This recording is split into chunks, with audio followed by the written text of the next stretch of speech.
కూతురు పెళ్ళిని నేను తిరుపతిలో అమ్మవారి గుడి తిరుచానూరు పరిధిలో 30,000 మంది అతిథులు రాగా అందులో ప్రధానమైనటువంటి వ్యక్తి మీ వియ్యంకుడైన లోకేష్ గారి మామైన బాలకృష్ణ గారు, నాకు ఆత్మీయుడిగా ఉన్నటువంటి వ్యక్తి.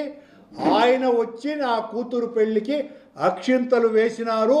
అలాగే మీ తమ్ముడు, నా స్నేహితుడు నారా రామ్మూర్తి నాయుడు కూడా ఆ పెళ్ళికి వచ్చినారు. ఆ పెళ్ళికి ఆనాడున్నటువంటి దాదాపు 13 మంది హైకోర్టు న్యాయమూర్తులు వచ్చినారు.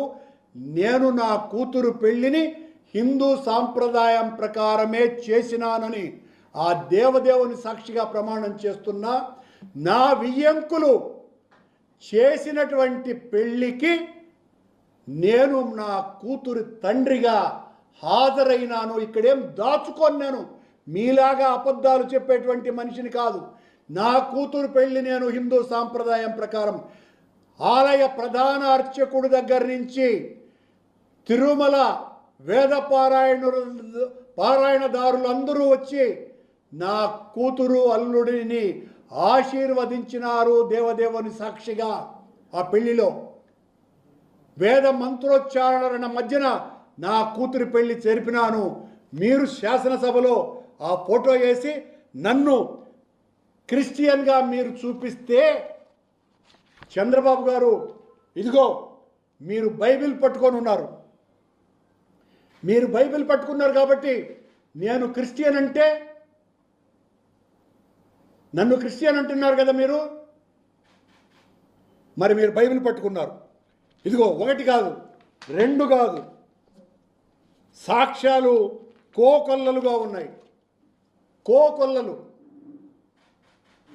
ఇంతే కూడా కాదు, మీరు అసలు హిందువే కాదు ముస్లిం అంటే ఎట్లా ఉంటుంది?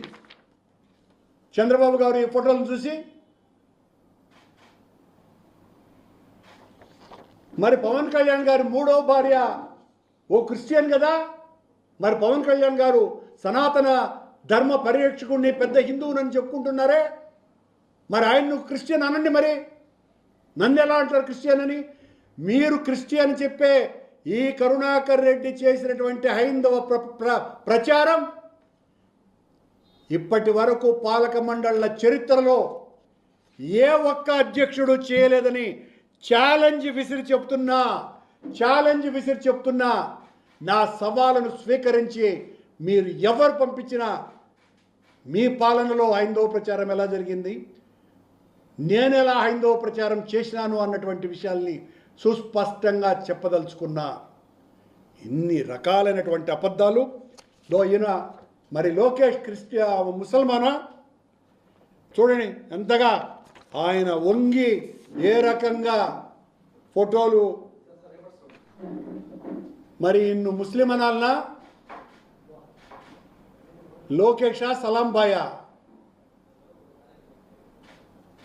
అసలాం బాయా ఆయన. మరి లోకేష్ గారు క్రిస్టియన్ యువతులతో తిరుగుతున్నటువంటి ఈ ఫోటోని ఏమనాలా? క్రిస్టియన్ అనాలనా? పచ్చి అబద్ధాలు మీరు ఎన్ని చెప్పినా కల్తీ నెయ్యికి మూలాలు మీ పాలనలో ప్రారంభమైనాయి. మీరు అలాగే మేము నిబంధనల్ని సడలించటం ద్వారా ఈ కల్తీ నెయ్యి ప్రవేశించింది అని చెప్తున్నారు.